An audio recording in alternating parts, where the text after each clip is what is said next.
Good afternoon बच्चों। आज बिहारी लाल के दोहे क्लास 10 जो कि बोर्ड एग्जाम में बराबर पूछा गया है और पूछा भी जाएगा, उसी की व्याख्या करेंगे। और इसके पहले मैंने बिहारी लाल का जन्म कब हुआ था, कहाँ हुआ था, इसके बारे में बता चुके हैं। और आज हम उसी कड़ी को फिर आगे बढ़ाएंगे, खास करके क्लास 10 के बच्चों के लिए, कि उनके सिलेबस में जो बिहारी लाल रखे गए हैं यूपी बोर्ड जो कि आपके एग्जाम में आने वाला है, उसकी व्याख्या करेंगे। और आप लोग बखूबी उसकी व्याख्या कैसे की जाए और उसका संदर्भ कैसे लिखा जाए ये जानेंगे। तो आइए देरी ना करते हुए सबसे पहले हम संदर्भ की बात करते हैं।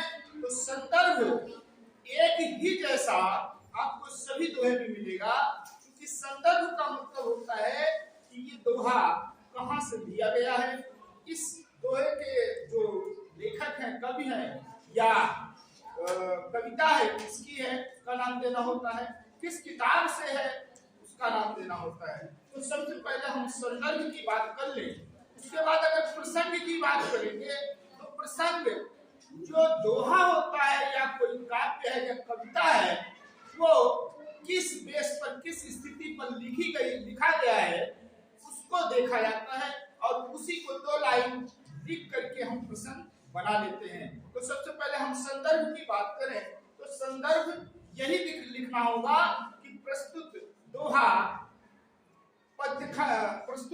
हमारी पाठ्य पुस्तक क्लास 10 हिंदी जो भी चलती है उसके बाद उसमें देना है कि यह दोहा बिहारी लाल के दोहे से लिया गया है, अर्थात भक्ति का दोहा है या श्रृंगारी दोहा है या नीति का दोहा है, ये भी लिख सकते हो। क्योंकि जो 10 क्लास में है वो भक्ति के दोहे के नाम से है, इसलिए वहां लिखना होगा कि यह दोहा बिहारी लाल के भक्ति दोहे से लिया गया है। तो इस प्रकार से आप लिख करके संदर्भ समाप्त कर दोगे। उसके बाद प्रसंग आएगा, तो प्रसंग उसके बेस पे बनेगा दोहा किस पर है, जो दोहा किस पर रहेगा उसी के अकॉर्डिंग हम प्रसंग बना देते हैं। तो आइए सबसे पहले जो दोहा है उसकी व्याख्या करते हैं और उसको हम जानते हैं कि देखते हैं। या अनुरागी चित्त की गति समझे नहीं कोई, ज्यों ज्यों उड़े श्याम रंग त्यों त्यों उज्जवल होय। यह बहुत ही फेमस दोहा रहा है बिहारी का और ये बार बार पूछा है, कंपटीशन में भी पूछा है इसमें कौन सा अलंकार है, तो ये भी आप जानेंगे। और उनके काव्य के गुण क्या होते हैं, रस कौन सा है, छंद कौन सा है, ये भी जानेंगे। तो आइए व्याख्या देखिए। लिखा, या अनुरागी चित्त की गति समझे नहीं कोई, ये भक्ति का दोहा है। चूंकि अनुराग जो है, अनुराग का मतलब होता है प्रेम, तो बिहारी लाल कृष्ण से प्रेम करते हैं, वहां कृष्ण को ही संबोधित है। तो ये आप हमेशा जानते रहिए कि जहां इस तरीके से कोई दोहा आता है तो उनको आप श्री कृष्ण से ही रिलेटेड करके देखेंगे। या अनुरागी चित्त की, तो कहने का मतलब जो है वो श्री कृष्ण के प्रेम में उनका चित्त लगा हुआ है, अर्थात जिसका चित्त किसी के प्रेम में लगा हो, भक्ति के प्रेम में लगा हो, कृष्ण के प्रेम में लगा हो, गति समझे नहीं कोई, उसकी गति को कोई नहीं समझ सकता। अर्थात जो प्रेम कर रहा है उसकी मनोदशा वही जान सकता है कि हमारी मनोदशा क्या है, उसके प्रति क्या प्रेम है, वो वही समझ सकता है। ज्यों ज्यों उड़े श्याम रंग त्यों त्यों उज्जवल होय, यहाँ जो लाइन है वो बहुत ही फेमस रही है, ये बार बार पूछा भी है, हो सकता है एग्जाम में आपको पूछा भी जाए कि इसमें कौन सा अलंकार है। ज्यों ज्यों उड़े श्याम रंग त्यों त्यों उज्जवल होय, अगर हम कहें कि किसी काली स्याही में कोई चीज अगर डाली जाती है तो काला हो जाता है, लेकिन यहाँ पर बिहारी लाल कहते हैं कि जैसे जैसे मैं श्याम के रंग में, अर्थात श्याम के प्रेम के रंग में रंगता जा रहा था, अर्थात कृष्ण जो है वो श्याम रंग के हैं, काले रंग के हैं, तो वही बताते हैं बिहारी जी कि उसमें कृष्ण के प्रेम में जैसे जैसे मैं बढ़ता जा रहा था, भुगता जा रहा था, त्यों उज्जवल होए, वैसे वैसे मेरी भक्ति उज्जवल होती जा रही थी। इस प्रकार से यहाँ जो अलंकार है वो विरोधाभास है। क्यों? क्योंकि इसमें लिखा है कि ज्यों ज्यों पूरे श्याम रंग त्यों त्यों उज्जवल होए। इसका मतलब यही हुआ कि जैसे जैसे वो श्याम रंग में डूबते जाते हैं वैसे वैसे उज्जवल हो जाता है। यहाँ विरोधाभास अलंकार है। अगर हम रस की बात करें तो रस आपका शांत रस है, और गुण की अगर बात करें तो इनका माधुर्य गुण है, और छंद की बात करें तो दोहा है, और शैली की बात करें तो ये मुक्तक शैली में लिखी गई है। अर्थात इनका एक एक दोहा मुक्तक के रूप में आया हुआ है। चलिए दूसरे दोहे की तरफ देखते हैं कि दूसरा क्या है। तो दूसरा दोहा आपका है, जगत जनायो ज्यों सकल सो हरि जान्यो नाही, ज्यों आँखुन सब देखी आँख न देखे आए, आँख न देखे जाए। तो यहाँ जो दोहा है वो संसार के प्रति दिखाया गया है कि इस संसार को दिखाने वाला ईश्वर है। अर्थात जगत जनायो ज्यों सकल, उस ईश्वर ने हमें संपूर्ण संसार के बारे में बता दिया, जनवा दिया, बता दिया, दिखा दिया। सो हरि जाने नाही, लेकिन उसने ईश्वर को नहीं जान पाया। अर्थात ईश्वर ने सब कुछ दिखा दिया हमको, लेकिन खुद वो ईश्वर को नहीं देख पाया। जो आखिर सब देख, फिर आगे बिहारी लाल कहते हैं कि जैसे ये आंख जो है पूरे संसार को देखती है, सबको देखती है, लेकिन आंख स्वयं अपनी आंख को नहीं देख सकती है। यहाँ इसका यही अर्थ है कि संसार की भौतिक वस्तु, भौतिक चीजें जो भी है, सारी चीजें जो आपको दिखाई देती हैं, ये ईश्वर ने आपको आंखों के द्वारा दिखा दिया है।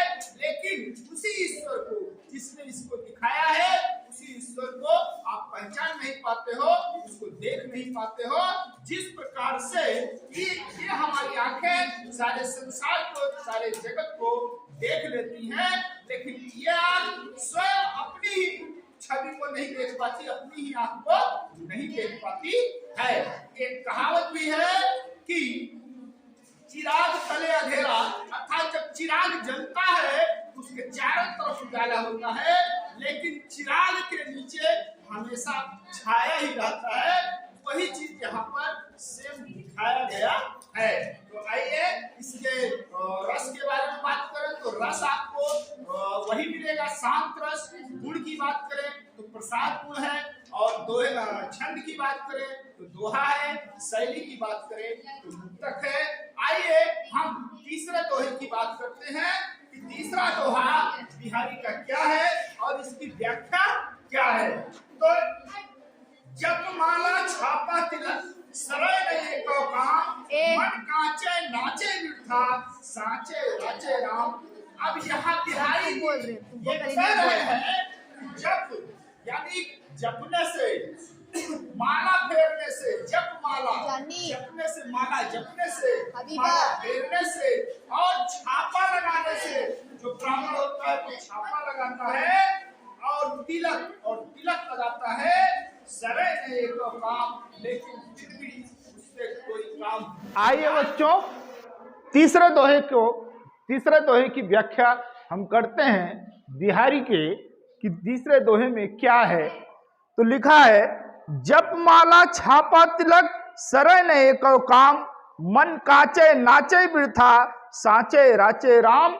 यहाँ कवि बिहारी लाल जो है वो कह रहे हैं कि जप माला के जपने से, छापा को लगाने से, तिलक को लगाने से या माला को फेरने से कोई काम नहीं हो सकता। अर्थात वो सफलता नहीं प्राप्त कर सकता है। सरय नहीं को काम, कोई भी काम उसका सफल नहीं होगा। अर्थात जो पंडित है, जो इस तरीके का व्यवहार करता है, छापा लगाता है, तिलक लगाता है और तरह तरह से लोगों को दिखाता है कि मैं भगवान का सच्चा भक्त हूँ या भगवान के प्रति मेरी ज़्यादा श्रद्धा है, तो उससे कोई भी काम होने वाला नहीं है। फिर आगे क्या बताते हैं बिहारी लाल कि मन काचे नाचे वृथा। मन जो होता है वो कच्चा है, अर्थात जिसका मन कच्चा है वो बेकार में इधर उधर वृथा माने बेकार में नाचता रहता है। अर्थात जो कच्चा मन जिसका है वो कभी तीर्थ स्थानों पर जाएगा, कभी कहीं जाएगा, वो भगवान को खोजता रहेगा, लेकिन वो भगवान को प्राप्त नहीं कर सकता, ईश्वर को प्राप्त नहीं कर सकता। अर्थात उसका मन अभी कच्चा है। अर्थात जब वो कच्चे मन से, अर्थात उसके अंदर जब ईमान ही नहीं है ईश्वर के प्रति, तो वो बेकार में ईश्वर को ढूंढता रहता है। अगर मन जब सच्चा हो जाता है तो लिखते हैं साचे राचे राम। अगर जिसका मन सच्चा हो जाता है, अर्थात जो सच्चे मन से भक्ति करता है, राम को प्राप्त करता है, अर्थात भक्ति में वो सफल होता है। यही इस दोहे में बिहारी दास ने बताया था। तो बिहारी दास का ये जो छंद है वो दोहा है, गुण जो है वो आपका प्रसाद गुण है, और जो शैली है वो मुक्तक शैली में लिखा गया दोहा है। तो आइए हम चौथे दोहे की व्याख्या करते हैं कि चौथा दोहा क्या कहता है।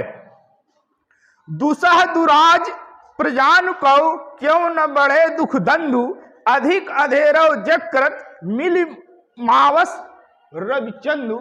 यहाँ कवि बिहारी लाल ये बताना चाह रहे हैं कि अगर एक ही राज्य में दो राजा शासन कर रहे हो, या वहां का जो शासन है वो दोहरा शासन चल रहा है, तो वहां की जो प्रजा होती है बहुत कष्ट में होती है। अर्थात वहां की प्रजा के ऊपर ज्यादा से ज्यादा कष्ट भोगना पड़ता है, यानी प्रजा को ज्यादा से ज्यादा कष्ट को भोगना पड़ता है। क्यों? क्योंकि एक राजा कुछ कहता है और दूसरा कुछ कहता है, या वो कुछ नियम बनाता है, दूसरा कुछ नियम बनाता है।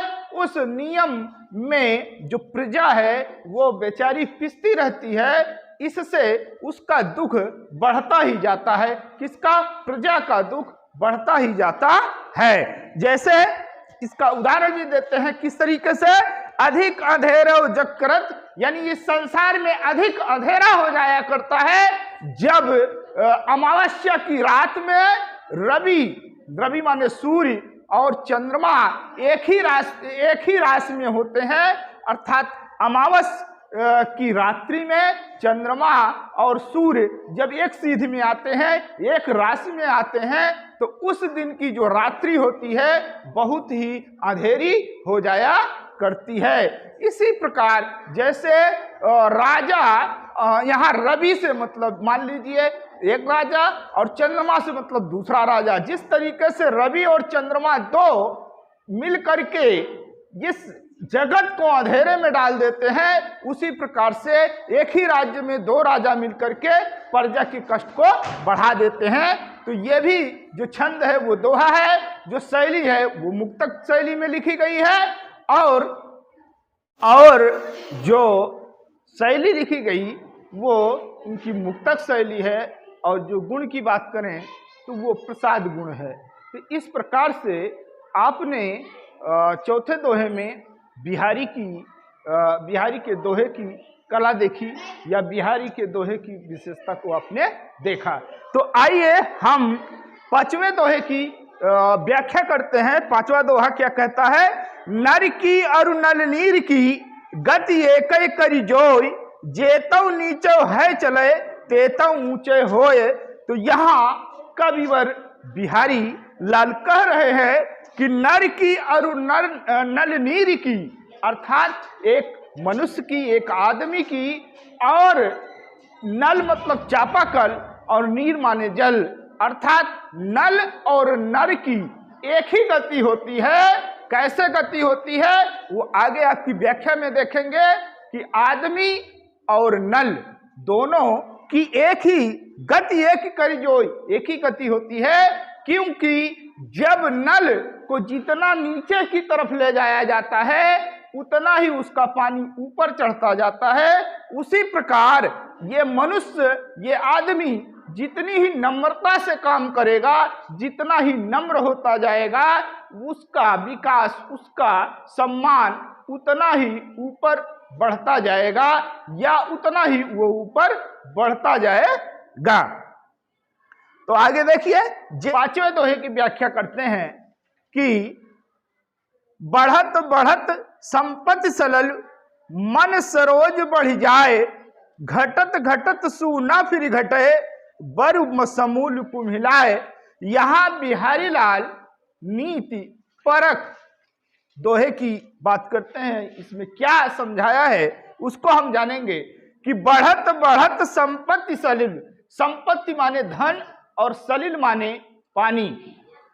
मन सरोज बढ़ जाए यानी संपत्ति के बढ़ने से, बढ़ते बढ़ते धन की बढ़ने से हमारे मन की जो इच्छाएं होती हैं वो बढ़ती चली जाती हैं। उसी प्रकार पानी के बढ़ने से जो उसमें खिला हुआ कमल है यानी सरोज, वो भी प्रफुल्लित हो जाता है, अर्थात कमल भी खूब अच्छे से खिल जाता है, अर्थात वो भी बढ़ जाता है। लेकिन घटत घटत सु ना फिर घटे, अर्थात फिर जब धन घटने लगता है तो हमारे मन की इच्छाएं घटती नहीं है। उसी प्रकार जब क्या न पानी जब घटने लगता है तो कमल भी घटता नहीं है, अर्थात जब धन की कमी हो जाती है, जब धन घट जाता है तो हमारा मन जो है, हमारे मन की जो इच्छा है वो घटती नहीं है, बल्कि आदमी जो है वो क्या होता है, मरा हुआ जैसा हो जाता है, अर्थात उसकी इच्छाएं पूरी नहीं हो पाती, वो द्वंद्वात्मक स्थिति में पड़ जाता है, वो बावला जैसा हो जाता है, अर्थात ये मान के चलिए वो रहते हुए भी मरा हुआ वो मालूम पड़ता है। उसी प्रकार से जब पानी घट जाता है तो कमल जो है वो खिलना छोड़ करके कुम्हला जाता है और अंत में उसकी मृत्यु हो जाती है। तो इस प्रकार से बिहारी ने कमल से तुलना आदमी के मन से की है और धन की तुलना पानी से किया गया है। तो इस दोहे में अगर गुण की बात करें तो वो प्रसाद गुण, और अगर ये बात की जाए कि कौन सा छंद है तो आप दोहा बताइएगा, शैली आपको बता दिया गया मुक्तक है। इस प्रकार से बिहारी लाल दोहे की रचना करते हैं और उसमें अर्थ किस तरीके से भरे हुए हैं ये आप लोग बखूबी समझ रहे हो और इसकी व्याख्या मैं कर रहा हूं। आइए अगले दोहे की तरफ देखें कि अगला दोहा क्या कहता है, उसकी क्या व्याख्या होगी। तो आओ चाहत चटक न मल, ज्यों चाहत चटक न चटे, मैली होय न मित्त, रज राजसु ना छुआए तो नेह चिकनो चित्त। यहाँ भी मीत की बात की गई है। वो बिहारी लाल इस तरीके से कहते हैं कि ज्यों चाहत चटक न चटे, अर्थात ये अगर आप चाह रहे हो कि मित्रता की जो मित्रता है, जो भाव है मित्र बनने की, यानी किसी से अगर आप मित्र बन गए हो और ये चाहते हो कि हमारी मित्रता कभी टूटे ना, कभी घटे ना, तो मैल हो नमित यानी मित्रता कभी मैली ना हो, हमारी मित्रता कभी दुश्मनी में ना बदले, तो उसके बीच में धन नहीं आना चाहिए। अगर धन की बात आती है तो हमारी मित्रता मैली हो जाती है, अर्थात धन जो है मित्रता के लिए दोष युक्त माना गया है। इसी प्रकार से आगे वाले दोहे में एग्जाम्पल भी देते हैं कि जिस प्रकार से तेल से लिपटी हुई कोई वस्तु है वो धूल के साथ मिलकर के दूषित हो जाती है, उसी प्रकार से मित्रता है जो कि धन युक्त यानी धन से चिपट करके हमारी जो मित्रता है वो भी मैली हो जाती है। अर्थात कहने का मतलब यही है कि मित्रता के बीच में धन का मेल नहीं होना चाहिए। अर्थात एक मित्र को आपने धन दे दिया तो दूसरे दिन तीसरे दिन मांगे, उसके पास नहीं है, तो धीरे धीरे आपके मन में भी खिन्नता प्रकट होगी, अर्थात उसके प्रति जो है मित्रता का भाव है वो धीरे धीरे दूर होता जाएगा, यहाँ तक कि वो मित्रता लास्ट में टूट भी सकती है। अर्थात हमें मित्र के व्यवहार में, मित्रता के बीच में धन को नहीं लाना चाहिए। तो इस प्रकार से नीच के ये दोहे हैं। बिहारी लाल ने बहुत ही अच्छा समझाया है कि हमें व्यवहार में किस तरीके के व्यवहार करने चाहिए। तो इस प्रकार से आप यानी 10th क्लास के जो बच्चे हैं यूपी बोर्ड का एग्जाम देने के लिए जा रहे हैं, उनके लिए ये व्याख्या किया गया है। अर्थात बिहारी के बारे में आप अच्छे से पढ़िए, उनका जन्म, उनका मृत्यु कब हुआ, और साहित्यिक रचनाओं के बारे में पढ़िए, फिर दोहे की व्याख्या कीजिए। निश्चित रूप से आपके एग्जाम में इनमें से कोई ना कोई दोहा व्याख्या करने के लिए जरूर आएगा। तो आइए हमारे चैनल को सब्सक्राइब कीजिए, लाइक कीजिए, शेयर कीजिए। धन्यवाद।